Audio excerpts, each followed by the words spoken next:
How's it going, guys? Boom from Appalachian Tactical, and well, I say today, this evening, whatever you want to call it. I'm bringing you a video on kind of my Minuteman slash SHTF loadout, or one of my many rigs I've got, and rifle of choice. So let's get into it.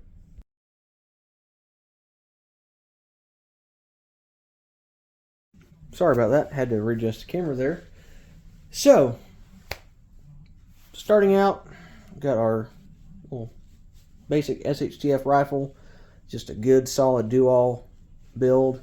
It is a Palmetto upper with a Magpul handguard, BCM CAG, kinesthetic angle grip for those that don't know. And back here, got the cantilevered light mount from Magpul as well, I've had for a while, with a Polytac, Polytac made by Streamlight. It's actually the Polytac X. And get the pill. I don't know if I got my legs in frame. Rocking the shorts and a hoodie. It's weird. Anyways, this side here may come back around. Table here, rocking the Polytac with good paint job on it. Nothing too fancy. The 100 Concepts light cap. These guys actually sent this to me a while back. So I asked them, I was like, hey, be interested in reviewing it. I think that review's still up on my channel. Don't hold me to that. I'm pretty sure it is. It's from my previous dissipator build that I've now turned into a free floated AR because Palmetto does Palmetto tings with the sights that aren't gas blocks. Anyways, back to this. It's, simple. Oh, forgot to mention the Smith Enterprises Vortex flash hider. For the money, one of the best flash hiders you can own. People, it's hard to explain how it works. It just does. It just works. I don't know how else to explain it. Granted, it does sound like a tuning fork when you hit it with, a pin. Hang on, let me see if I can't find a pin. Just to, let's pull a round out of a mag. Just to show you. And I've got green tip, but from what I've found, 55 grain for like soft targets. People can say what they want to. About 55 grain ammo. God, that's a stiff mag. I need to break this one in a little more. It's actually, I think, a Colt mag. Not that that matters. Where was I? Oh yeah, I was gonna show y'all this. Not that that magazine matters at the moment, but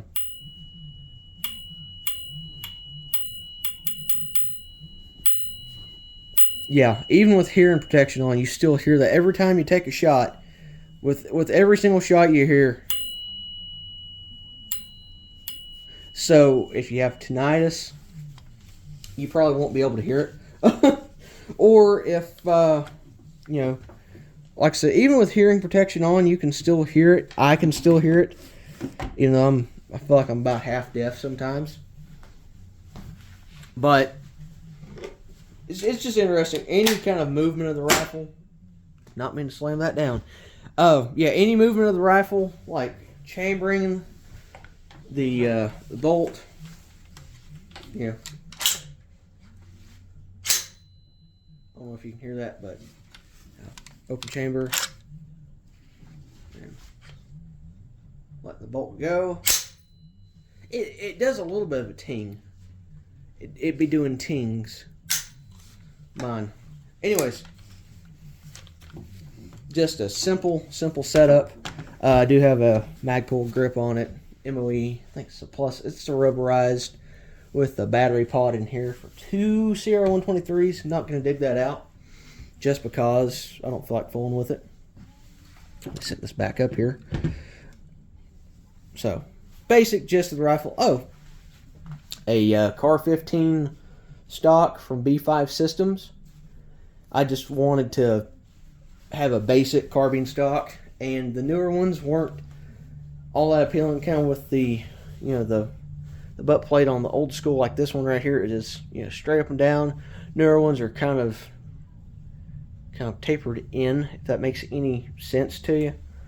I know the newer Magpul stocks do that, but you also have a rubber butt pad to kind of stick to clothing that you have on, or whatever, however you're showing the rifle.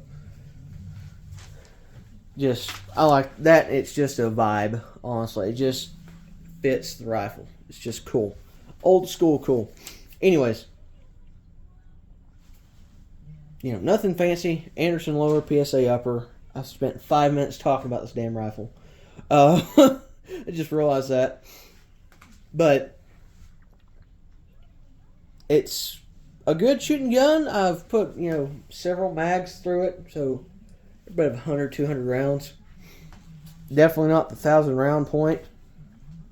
You know, if I had the ammunition and the money, which, you know, I'm not one of these, you know, big YouTubers that has, you know, a shitload of money to spend on ammunition and stuff like that. You know, I set training ammo aside, then have, well, I say training ammo aside. I set aside a percentage of what I have for training and sighting in. Then, you know, whatever I do have, a majority of I'll put in rigs like this, you know, extra ammo cans, whatever, what have you. So typically I'll keep 1 mag in the gun, 6 in the rig. Then I'll get a 30 cal ammo can. I typically keep in my car along with it. This goes into one of those old school military duffel bags that just, you know, it's, you know, OD green. It doesn't scream, I'm an ultra tactical operator. It doesn't say, it's not anything like that. It just looks like something you would have pulled out of like an army surplus store from, you know, whenever. It's, I want to say it's probably from within the last 20 years, because there's, you know, desert tan spray paint on the end of it with somebody's, it looks like it might be a DOD number. I'm not 100% sure. I'll have to show that sometime. But, yeah, so typically, I know this is kind of getting all over the place. I tell myself not to ramble, but I just got to put this out there. With a general rig like this, if you're wanting to do anything SHTF, Minuteman, just from what I've learned and what I've watched, listening to everybody say, like Josh from Modern Frontiersman, Bear, obviously from Bear Independent, and the man, the myth, the legend, Mr. Risky Krisky, RIP to his channel. Don't know when he's going to come back on.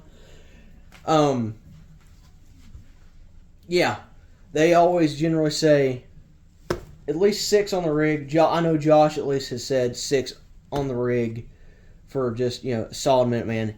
He ran, I think, 3 mags when he was in Iraq. I don't know him personally. Just I've followed his channel for a good while, and you know, he's taught me a lot in watching his videos that at first I wouldn't have thought of, but it makes sense. Then there's things he talks about I've thought about, and then told myself, no, people will think I'm crazy for thinking it. But he's right, is the funny part. But I know I keep going back to it. I feel like a broken record. 1 in the gun, 6 in the rig, so total of 7 mags so far. Then in my ammo can, let me go grab it real quick. Alright, so ammo can. Move the rifle out of the way here, just to show I'm not joking. 1 30 cal ammo can. Now, it depends on how you stack these guys in here, but I was able to shoehorn 7. There's, of course, top layer, just 1 on top. And we got 1, 2, 3, then 3 more on the bottom. Then I've got a little thing of ballistol wipes over here in a box, although I could probably just take these bad boys out. So I might just do, just because. Don't need a box. Don't need a box. Nope. One more thing to retain moisture. Yeah, just keep those in there. Ballistol is a good product. Use and have. Yeah, shove that in there. close that guy up, seal it up, set it off to the side. Like I said, I keep that in the back of my car. I usually strap it in with like a bungee cord or just something to keep it sliding, keep it from sliding around the back of the car and hold it in place. Obviously, I don't know why else I would have it bungee corded in there. So, I also have it's kind of a flat, rigid brand toolbox from Home Depot. And it's a pretty stout little toolbox. I'll actually go grab it real quick and show y'all what I've done with it. Okay, so, kind of out of frame. Let me move this over just a touch. Don't want this sliding off either. It's probably heavy enough it won't slide. I just don't want to take any chances. So, hey, you get it through the hoodie. Anyways, I know this is kind of going on a bit of a rant and ramble, but I just figured, while I've got all of it out, I figured I'd just show y'all. Learned this from a guy on, I know of all things, TikTok, but there's a solid group of guys that will post, stuff just to make the feds mad and, just absolutely throw a wrench into the algorithm of TikTok, kind of like a lot of guys on YouTube do. But to this, you've got your dividers, so you've got, ammo over here, like the way I've got it set up. You've got stripper clips. I've got some loose, I think, soft point, 223, 556. A metric ton. Got a few left over. Half of a stripper clip. This is actually a bunch of AAC 556 I just got from Palmetto. I think it was last week. Yeah, last week. And just figured, hey, how else better to store it than stripper clips? So there's that. Then over here, I know you can fit at least, hell, I've got, depending on how you stack them, for the dodo flies. Let's see. If I can have that stupid mackerel on there, I think we'll be alright. It's just dependent. I've seen, I think I shoved like 12 into this guy one time, but for right now I've got, 8. Put 1 more, 2 more on the side, however, stack some more on top, just as a good filler. Oh, and we also got 20. So, 20 round full of, let's see, green tip. I think just good old M855, not A1 or SS109, just good old M855. Got mag loader for those pesky pistol mags. Spoon for stripper clips, needs to stay over there. Couple of magazine floor plates, because why not? That and Ranger plates take the place of these. Parts of a parts kit. It looks like 9mm gun swabs. More 9mm. So I know I've got at least 100 rounds of 9mm in here, if not more, elsewhere. And just, basic odd and end stuff that you would need to service a rifle. I say service a rifle, but just if you wanted to clean it out, reload, whatever. This is God, for the life of me, I cannot remember the name of his channel on TikTok. But he said for a good ammo cache, I think he was talking about Hurricane Katrina and the topic of gun confiscation, whatever. If you wanted to hide anything, this being a waterproof seal and also has a spot for a lock. I know people can bust locks, but that would kind of in some way deter people from doing it. It's got a, like I said, it's got an O-ring. Let me turn the camera up here. It's got a good solid rubber O-ring right all the way through the lid, which is a big plus, especially when it comes to long-term storage or just anything, ammo, electronics, what have you. That's one thing. If it's crucial to your well-being and your safety, or hell, if it's just something expensive you don't want to get wet, go for it. It's like a Pelican case without the cushion. I call this a Redneck Pelican case. Like $30 from Home Depot. You cannot beat it. If you don't buy one, you're stupid, or you're just trying to budget, which I understand. So after that topic, back to this guy. What this whole video is all about. The British, this is going to be a mouthful. The British DPM TLCE load bearing vest. It's a mouthful. Just, if you want to Google it, just look up British LBV, or DPM load bearing vest. However you want to type it up. It's all the same.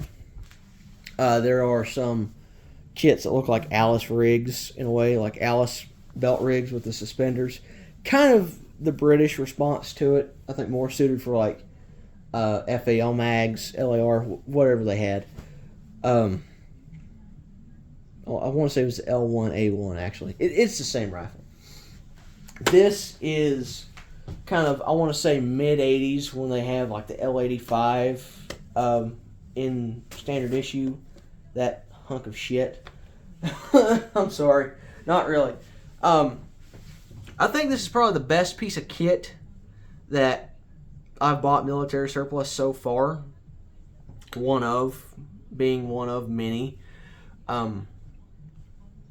I want to say the first one was actually a new production, the Pattern 83 rig from Commando Store. The new production, there's a big difference. Shout out to Commando Store, by the way. I don't know if they'll see this video or not. Yeah, it's on their website. It was, at least the last time I checked, I think it's about 45, maybe $50. Somewhere in there that you've got a couple of different grades you can choose from. So there's also that. What I've done is, taking up the, use the real estate of the mag pouches, obviously, to their fullest extent. These are kind of what slide all around. With this, you've got, I think that's a medium. Yeah, medium. You've got general purpose pouch galore on this rig. I'm just going to tell you right now. Minus the 2 mag pouches. There are 3 mags per cell, so grand total of 6. Obviously, like I just stated a little earlier in the video. You got big boy, I think another large GP pouch, a medium right here, then another medium back here. It's kind of hard to see without like twisting the rig. To me, I feel like I have dinosaur arms. That, or I've just got a lot of muscle on my shoulder and it's keeping me from rotating my arm all the way back. I'm not sure what I'll put in this. I may swap the IFAK from this pouch over to either this side or this side over here. But going through, you've got 6 30-round GI mags. Trust me, I've tried shoving mag pulls into this. It does not work without heavy modification. I don't want to do that. I just want to throw mags in and go. That and GI mags, they just work outright. So from there, good battle load out, 6 mags. Can't really complain.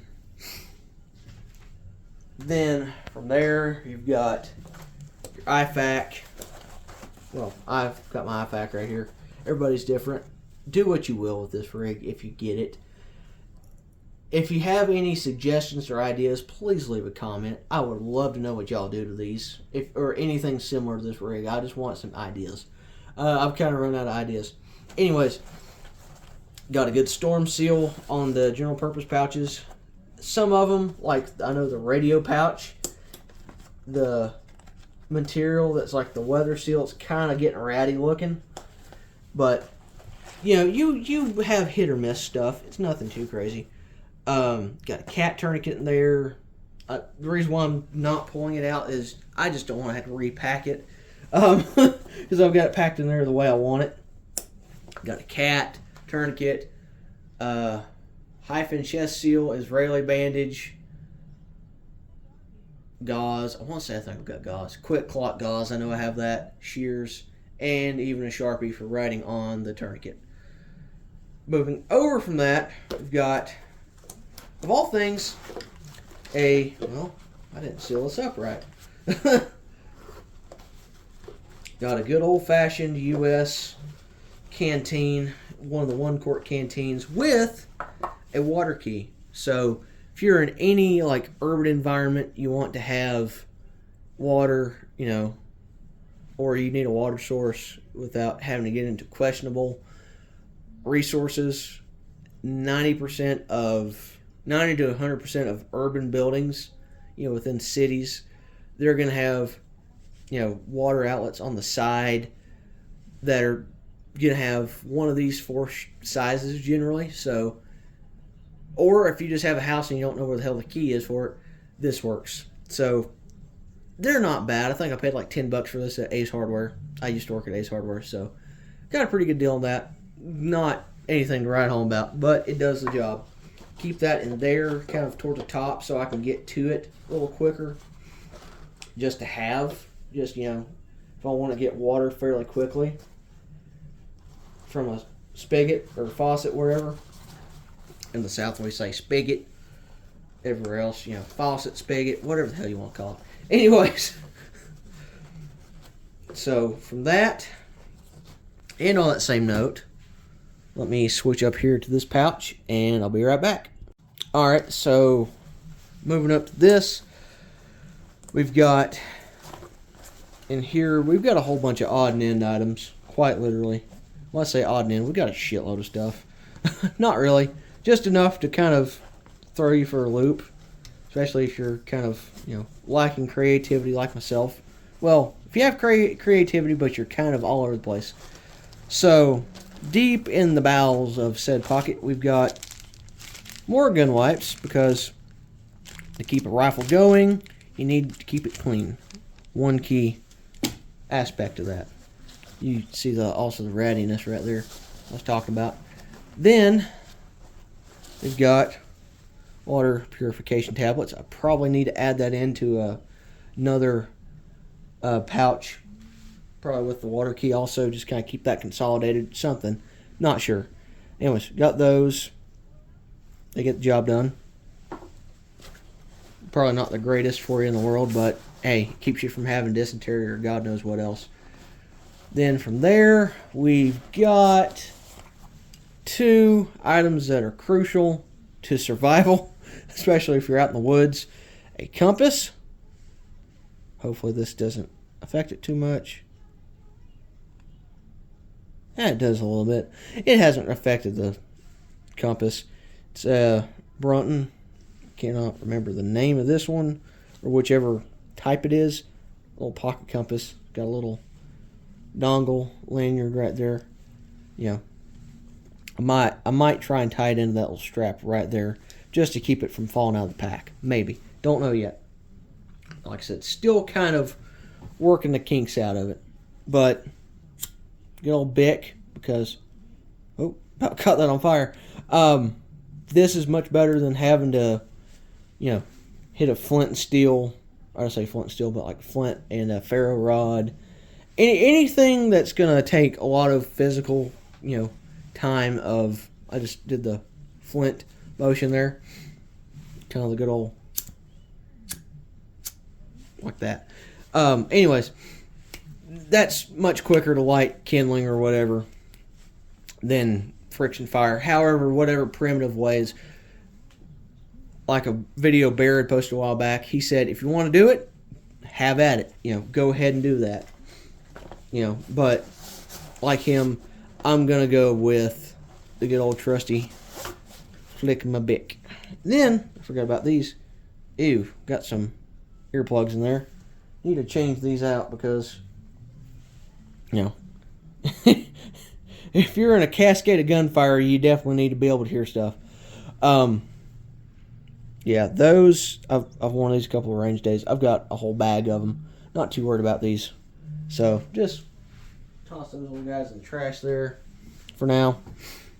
But, that's what goes in here, one of the many items I've wanted to shove in here. I might shove any like protein, anything, you know, food wise, consumables that you can keep in a pack and ready on you, because you know you can have water, but you also need something to produce the energy, which is food. So any good thing that's high in protein, it's got a good amount of calories. That's what I'm probably going to go for. Well, what I am going to go for, not probably. That is exactly what I'm going to do. Just because, yeah, you're not going to be shoving, I mean, yeah, a little bit of candy, like maybe something with peanuts. Just a little bit. Like, I'm going to go harping back to Bear's video of his militia loadout.